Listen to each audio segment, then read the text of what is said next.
Kristus yang Kristus.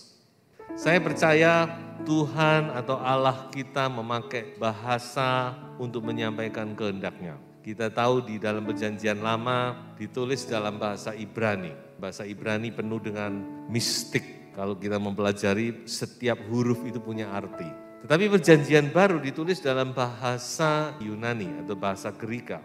Tentu tiap bahasa punya kelebihan dan kekurangan sendiri. Nah, mengapa dipakai bahasa Greka? Bahasa Greka tentu ada kelebihannya sendiri. Nah, salah satunya ini yang ingin saya sampaikan.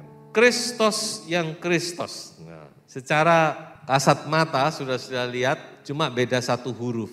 Yang satunya I, satunya E.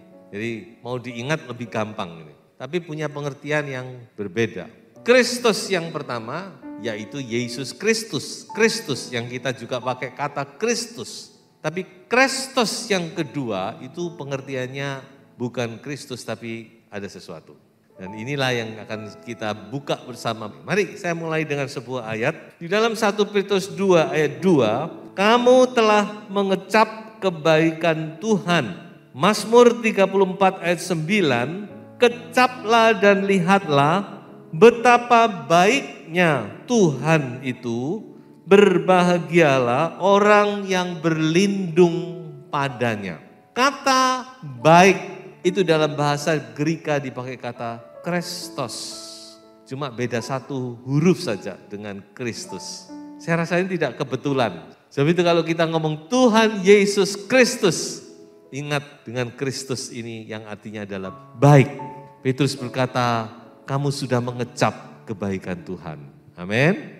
Saudara, saya yakin kita semua sudah mengecap kebaikan Tuhan itu. Betapa baiknya Tuhan itu. Pemazmur juga berkata, kecaplah betapa baiknya Tuhan itu.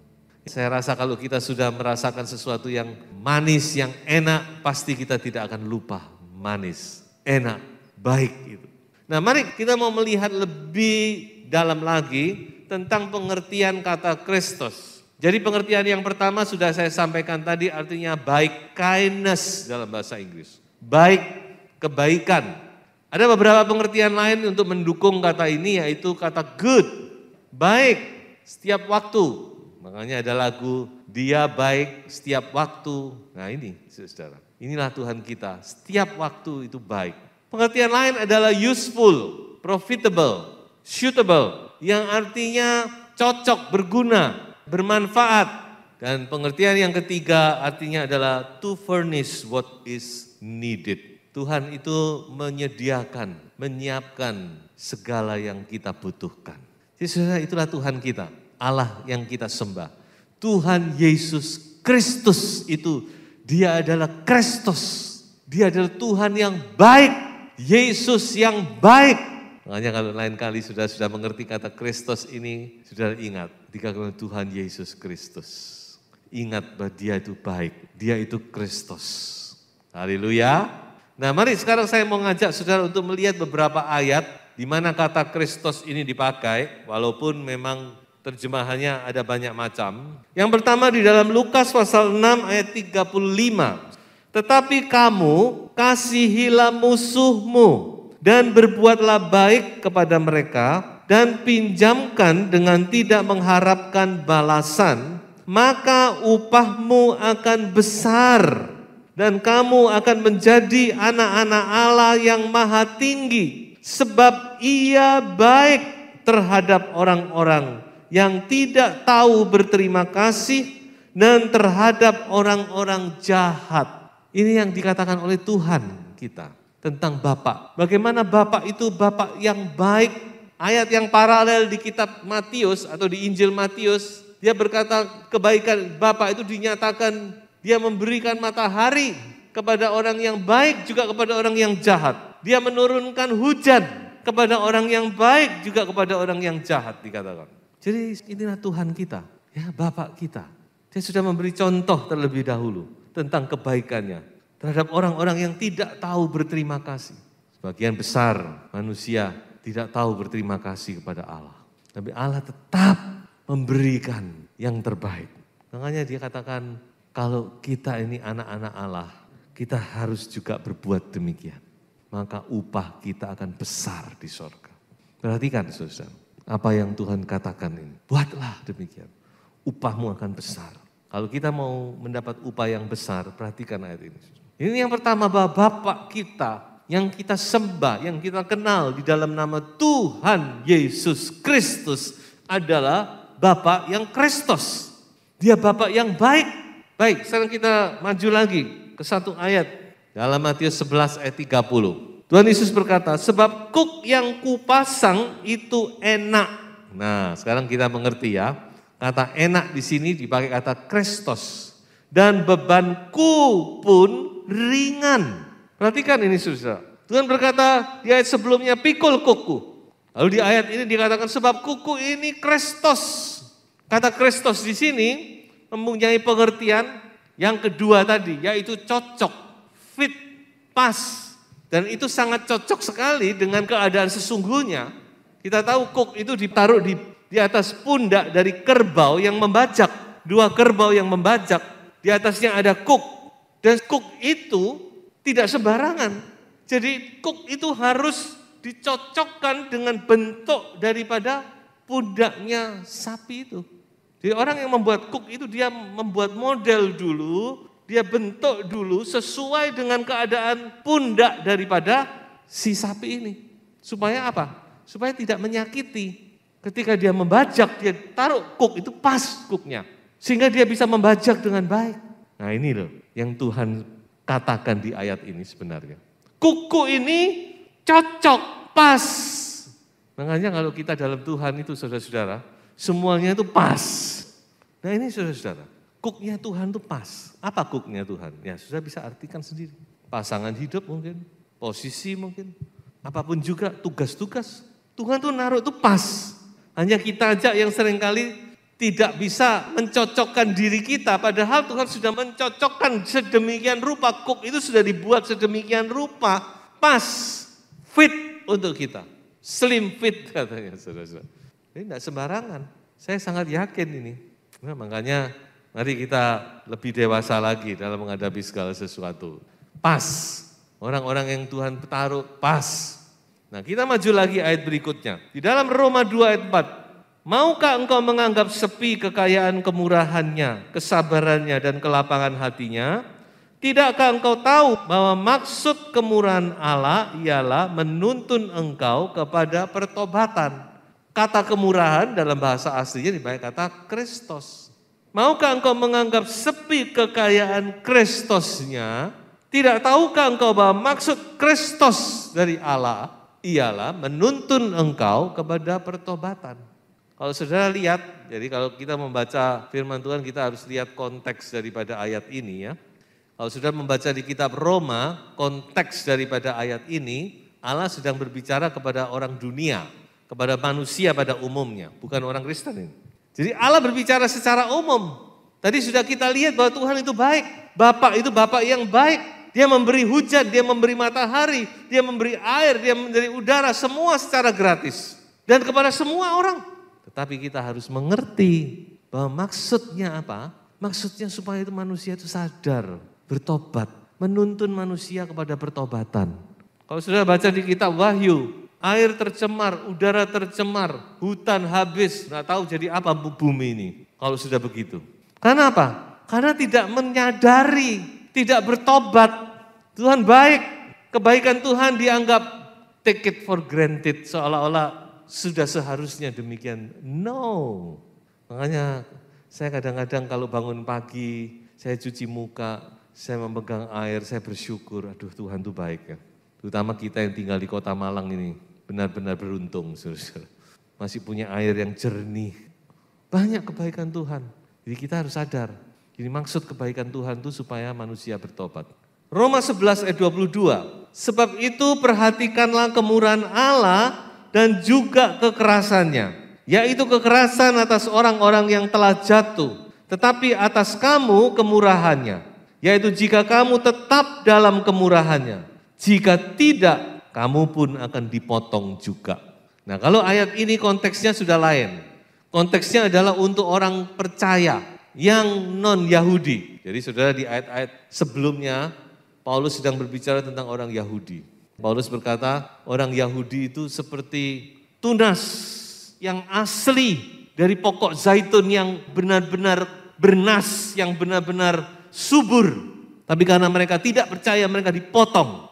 Lalu Tuhan mengambil tunas pohon zaitun yang liar, dicangkokkan di tunas yang murni tadi itu, yang asli itu tadi. Itu konteksnya, saudara. Lalu muncullah ayat ini. Tapi kamu yang dicangkokkan, kamu jangan bangga, jangan sombong. Kalau tunas yang asli ya Tuhan bisa patahkan, Tuhan bisa lempar. Apalagi kita yang cangkokan.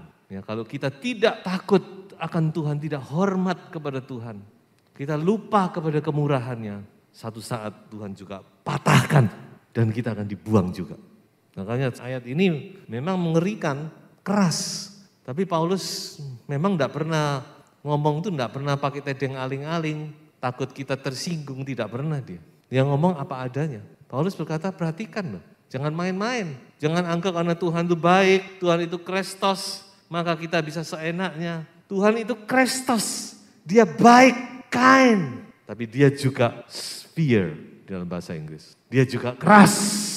Dia tidak sayangkan carang yang asli, dia potong. Jadi kalau carang yang cangkokan juga tidak percaya, meninggalkan Tuhan, tidak ada ampun lagi, Tuhan juga akan potong juga. Ayat berikutnya. Nah, ini ayat ini menutup bagian pertama dari khotbah saya. Ternyata saudara-saudara, kebaikan Tuhan itu masih belum tuntas. Haleluya. Kalau kita ngomong sekarang Tuhan itu baik dalam hidupku, puji Tuhan, dia baik. Saya mau beritahu kepada saudara, belum apa-apa. Masih ada kebaikan Tuhan yang luar biasa yang akan dinyatakan di masa yang akan datang, kata Paulus. Coba kita baca ayat ini. Di dalam Kristus Yesus, Ia telah membangkitkan kita juga dan memberikan tempat bersama-sama dengan Dia di sorga. Supaya pada masa yang akan datang, Ia menunjukkan kepada kita kekayaan kasih karunia-Nya yang melimpah-limpah sesuai dengan kebaikannya terhadap kita di dalam Kristus Yesus. Wah, saya senang sekali dengan ayat ini, saudara. Ternyata orang percaya, orang Kristen itu kita masih menantikan sesuatu yang luar biasa yang kita tidak bisa bayangkan. Dan jangan dibayangkan karena tidak akan bisa. Karena firman Tuhan berkata, apa yang tidak pernah muncul di pikiran itu yang disediakan oleh Tuhan. Tuhan menyediakan kebaikan yang melimpah-limpah di masa yang akan datang. Di kekekalan. Paulus berkata, penderitaanmu saat ini kalau dibanding dengan kemuliaan yang akan datang itu gak ada apa-apanya. Ada yang merasa menderita saat ini. Saudara merasa menderita, aduh hidup ini kok susah, hidup ini kok begini. Saya mau katakan saudara, bertahan. Tetap maju bersama dengan Tuhan. Karena penderitaan kita, penderitaan Anda, penderitaan saya saat ini, kalau dibanding dengan kemuliaan yang akan kita terima, tidak ada apa-apanya. Satu saat kita menoleh ke belakang, mungkin kita sudah tidak ingat semuanya itu. Haleluya. Tuhan masih menyimpan kebaikannya bagi orang-orang yang Dia kasih. Sebab itu ini yang membuat kita semangat terus. Rintangan, halangan, tantangan, penderitaan, aniaya semua boleh datang. Kata Paulus, tidak ada yang bisa menceraikan aku dengan kasih Kristus. Haleluya. Nah sekarang saya mau beralih. Tadi kita sudah melihat tentang Bapak kita, tentang Tuhan kita, tentang Yesus Kristus yang Kristus itu. Sekarang kita tarik kepada diri kita. Bagaimana sekarang kita? Kita tahu bahwa kita orang Kristen, gitu. Ada yang mengatakan Kristen itu Kristus kecil. Kalau kita Kristus kecil, berarti kita juga harus Kristus dong. Walaupun tidak besar Kristus kecil, oke lah. Nah inilah yang akan saya mau lihat. Coba kita lihat satu ayat di dalam Efesus 4 ayat 32. Tetapi hendaklah kamu ramah seorang terhadap yang lain, penuh kasih mesra dan saling mengampuni, sebagaimana Allah di dalam Kristus telah mengampuni kamu. Perhatikan saudara-saudara, firman Tuhan berkata ramah. Kata ramah ini dipakai kata Kristos. hendaklah kamu kind, baik seorang terhadap yang lain. Jadi benar yang saya katakan, bukan? Kita orang Kristen, Kristus kecil, kita harus juga menunjukkan Kristosnya Kristus itu dalam hidup kita. Kita harus Kristus, saudara-saudara. Ramah terhadap yang lain. Penuh kasih mesra, saling mengampuni. Coba kita belajar untuk mengampuni, saudara. Ampunilah seorang terhadap yang lain. Pengampunan ini memang tidak mudah, saya tahu. Tetapi ini bukan option. Ini adalah duty, adalah responsibility. Adalah keharusan, harus kita mengampuni. Bukan lagi, ya kalau bisa ya ampuni, kalau enggak bisa enggak apa. Enggak bisa. Harus, kalau kita mau masuk surga, kita mau selamat, kita harus mengampuni. Siapapun juga, apapun juga masalahnya, siapapun juga orangnya. Tidak ada perkecualian, harus. Karena firman Tuhan jelas, kalau kita tidak mengampuni, kita juga enggak diampuni. Itu sudah jelas. Makanya ayo kita belajar mengampuni. Memang tidak gampang. Kalau kita tidak mampu ya kita berdoa minta. Tuhan beri kepadaku roh yang mengasihi, roh yang mengampuni. Nanti Tuhan kasih, saudara. Sebagaimana dikatakan Allah di dalam Kristus telah mengampuni kamu. Ternyata saudara-saudara, Kristus atau kindness, kebaikan itu juga salah satu buah dari Roh Kudus.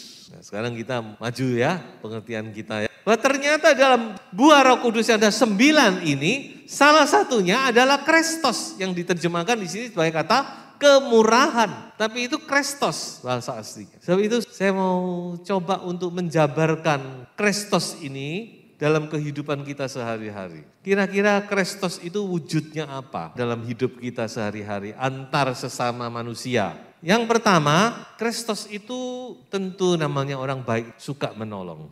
Itu adalah karakter Kristus, karakter Kristos. Yang kedua, tidak punya hati atau motivasi yang jahat. Saya rasa yang saya sampaikan ini semua nanti saudara akan lihat bahwa semua ini adalah common sense. Saudara bisa pikirkan dan mungkin bisa kembangkan lagi. Apa sih sebenarnya baik dan definisi baik itu bagaimana? Jadi orang yang baik itu orang yang tidak punya hati yang jahat, gitu aja, gampangnya gitu. Dia berhubungan dengan orang itu tidak pernah punya motivasi, punya rencana jahat, punya rencana untuk ngambil keuntungan, untuk ngakali, untuk menipu orang, untuk memiliki hartanya orang lain, tidak. Atau kalau kita mau kembangkan ya tuluslah. Wujud Kristus yang ketiga, tidak menyimpan kebencian. Ini yang saya sudah tadi sampaikan. Enggak ada rasa benci. Saudara-saudara, memang Tuhan itu, kasih Tuhan itu luar biasa. Kalau kita mau minta sama Tuhan, Tuhan itu bisa loh beri. Dari benci menjadi belas kasihan. Yang berikutnya adalah tidak suka menciderai orang lain. Atau bahasa Inggrisnya harmless, tidak berbahaya. Kita tahu ada benda kadang-kadang ditulis, awas berbahaya, ya. Awas bisa meledak, awas isinya bahan yang gampang meledak. Ya. Tapi orang yang Kristus itu harmless, enggak punya tanduk dia. Itu orang Kristus. Ya, saya berharap kita semua adalah menjadi orang-orang yang Kristus, yang enggak punya tanduk. Dan itulah ciri-ciri domba. Domba itu tidak bertanduk, saudara. Kalau kambing bertanduk, tapi kalau domba itu enggak punya tanduk, harmless. Dan yang berikutnya, Kristus itu adalah suka memberi, murah hati. Makanya tadi ada terjemahan pakai kata kemurahan. Memang orang yang baik itu suka memberi. Dan memberi itu tanpa punya tujuan untuk mengambil keuntungan di situ. Atau ya lain-lain lah. Banyak orang memberi kan punya motivasi. Tapi enggak, dia memang suka memberi, murah hati. Nah ini harus menjadi karakter kita. Karena sekali lagi kita ini punya Roh Kudus. Dan salah satu buah Roh Kudus adalah Kristus.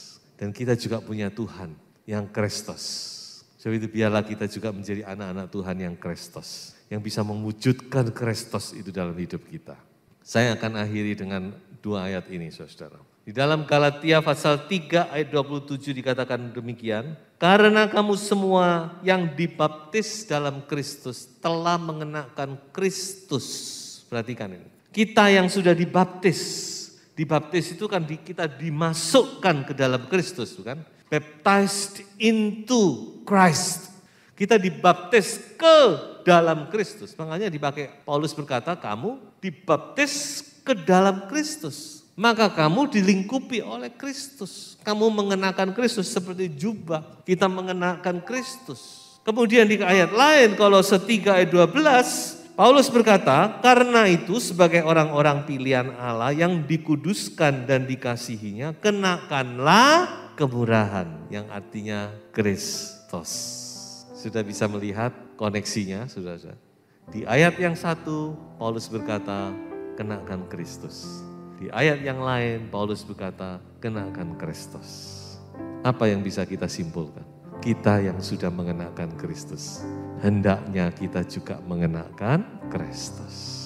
Tuhan Yesus memberkati. Haleluya.